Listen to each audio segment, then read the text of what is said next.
Hey guys, so today I want to compare the original Samsung Galaxy Note versus the iPhone 5 with iOS 7, the latest version of iOS, the latest version of Apple's software here. I've already been comparing it against a ton of other devices, but this time it's time for the original Samsung Galaxy Note phone, which is having the, let's see here.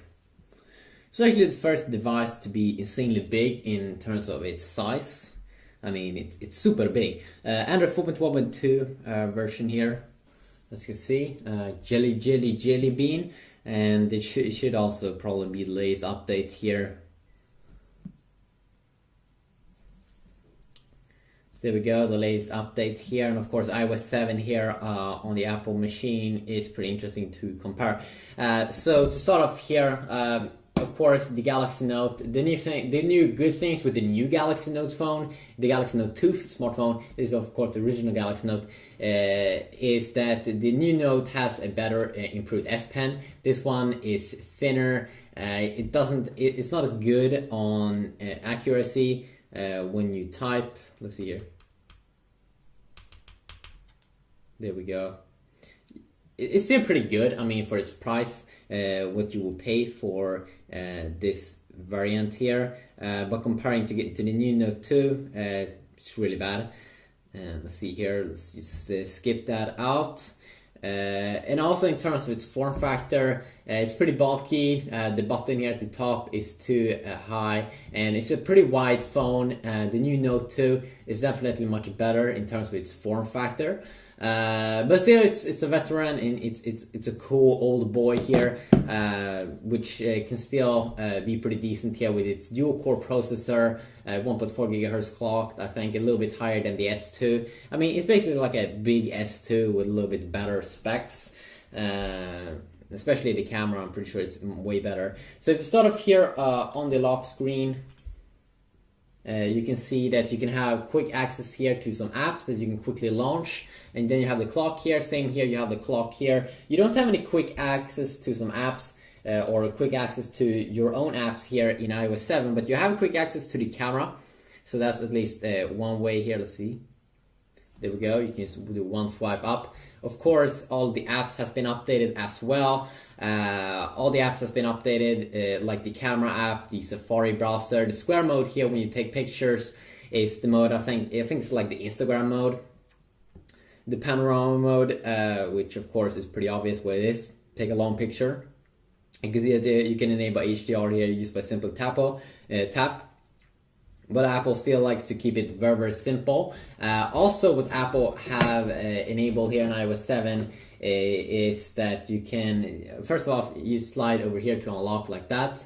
Nothing happens when you slide to right side. But if you slide from the bottom side here, you get something that's pretty cool. Finally, some toggles inside of iOS 7. So you can see here some quick toggles for Wi-Fi, airplane mode, Bluetooth, do not disturb mode when you don't want to get any calls or anything, screen rotation mode, a brightness slider. All of these small things that you've been having in Android for a long time, finally that's well in iOS. If you want to access it here, of course, on the Galaxy Note 2, no, Galaxy Note, not the Galaxy Note 2. Sorry, I'm so used to using the Galaxy Note 2. But if you want to control these on the Galaxy Note, of course, you can just do one swipe from the top side, where you can see all your notifications, your brightness slider here, and then also you can see this music player that you see in the control center that Apple seems to be calling it. You can see music player here. This is the music player that will pop up when you play music on the Galaxy Note. And then also you have some quick access to some apps here, like the alarm and let's see, the light here that people usually download a lot. And then also you do have quick access to the calculator here if you do want to do any quick calculations.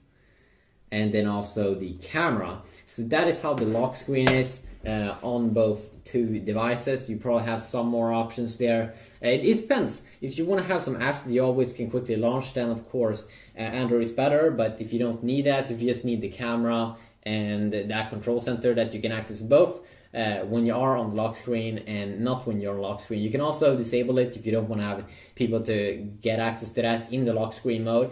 Notifications, I think that you will still see all your notifications in iOS 7 up here when you swipe down. You can see I have the calendar here. So this is the notification center. So you see the calendar. You can go from today, all missed.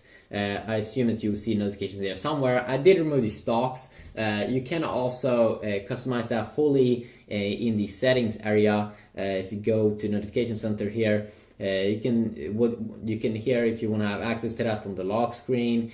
If you want to include these things here, you can definitely do so. Let's see, photos, alert style. You can customize the kind of the alert, how it should look like when it pop up. So of course that is pretty cool. Still with the new iOS 7 here, the main difference between these two devices is that, I mean, on the home screens is that you have way more customizations options here in the Galaxy Note, where you can both have widgets. As you can see, I have a weather widget here and also a search widget, and then also can have my normal apps. You can have you can see here my cool widget here for my S Pen, that Samsung is calling it. I have a cool list here of things I can do with it. I have a cool calendar that I could already have over here. I don't even have to load up an app, and that is one of the powerful things here with Android, that you have that freedom there. And especially if you do like to change every single icon and everything, you can definitely do so. Add different launchers and stuff, where Apple likes to keep it a little bit simple. They're saying this is what you should like, this is what you should use.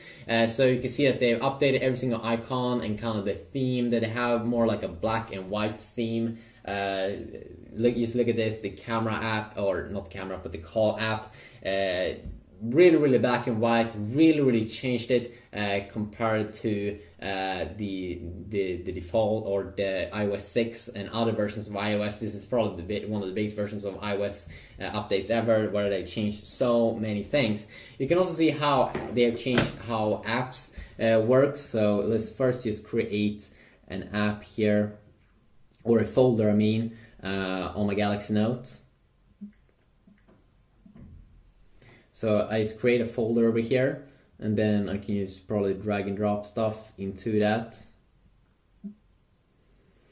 So folders kind of look like it seems like the folder way that you had in iOS 6. That's the same kind of folder system that you do seem to be getting in Android, here with Android 4.1 at least. Where iOS 7 is a little bit different. So I have a folder over here, so when we tap on it, you can see it opens up the whole folder, and then we can add a ton of apps, ton of apps. So if you really want to hide apps, it seems like folders is way more improved in iOS 7. So definitely a nice little update there. You can also see the kind of animations that you can see. I'm pretty sure that you do get some more animations here in iOS 7 than what you had in earlier versions of iOS. And then also did get a comment that if you want to search for something, of course, in Android, I did think that when you went to the search option over here, that it would only search for online stuff, but it do seem like it will search for stuff that's on your phone as well, and also apps. If you want to search in iOS 7, they made it a little bit different here, where you do one swipe down like that, and then you can just type in stuff here, and you both have apps and stuff that you have on your phone come up. For some reason, I think that it's a little bit better integrated here, search on the iPhone, because Apple control kind of whole experience over here, which is making it a little bit better. That it feels like it's already inside of the phone, the search thing, where in Android here, we have to open up a whole new app just to do some quick search. Not super advanced, of course, but I do enjoy it here. It's a little bit better optimized here in iOS 7. Also, of course, with the voice assistant that you do get, of course, you still have you have voice. Let's see here. Do we have? I don't think we have S voice. No, we don't even have. It seems like we don't have S voice on Android 4.1 for the Note. It's available on the new Galaxy 3, of course, and Galaxy S3 Mini. But it seems like we do have the old voice talk here. Let's see, agree.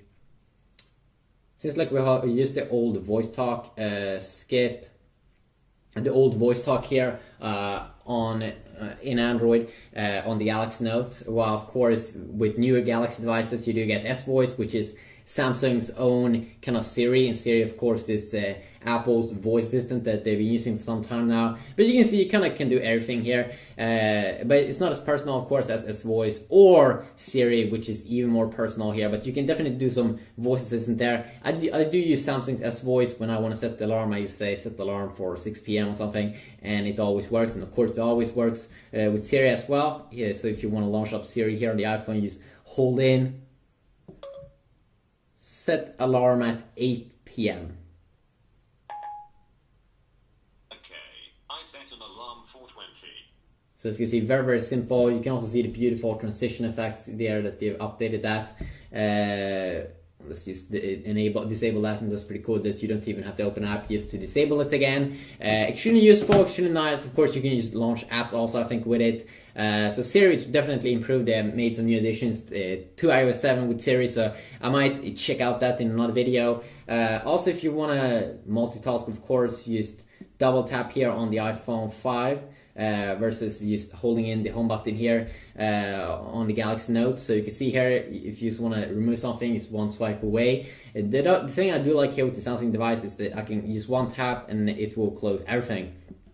Extremely useful. It's way better here in iOS 7 compared to earlier versions of iOS. Whenever with these small dots, now it's a little bit more interactive here in the middle of the screen, but you still don't have that option to remove every single app with one swipe. I definitely would enjoy that a ton. So you can see you have all of your apps down here on the side. If you scroll, if you want to go back, you just go back over here, or you just hit the home key, of course, and you will always go back to home. So there's also, of course, I can do separate videos on separate features like the browser, comparing it against the Note or whatever. But you can tell me that in the description down below what you want to see. If you want to see anything specific with the Galaxy Note or the iPhone 5 with iOS 7, I mean, you can go over gaming, you can go over reading. There's just so many things you can go over, and of course you can't do everything in one video. That would just be an extremely long video here. Let's just go over, also quickly show some brightness and wallpaper. You can see some quick default wallpapers here that you do get, the dynamic one and a shift one here inside of the iOS 7, and then you also get some very, very nice wallpapers here, new wallpapers that you get in the Android 4.1 Jelly Bean update for the Note. You just go to wallpapers over here. I do like this one, and this one's also pretty nice. That's one, of course, that I'm using right now. This one's also pretty nice. I do like it when a phone comes with some extremely nice wallpapers. I think that's an important part. But yeah, quick little look here, the Galaxy Note and the iPhone 5. Hopefully you did enjoy this video. If you did, please leave a like or some feedback down below. And hopefully I will see you all in the next video. Yeah, peace.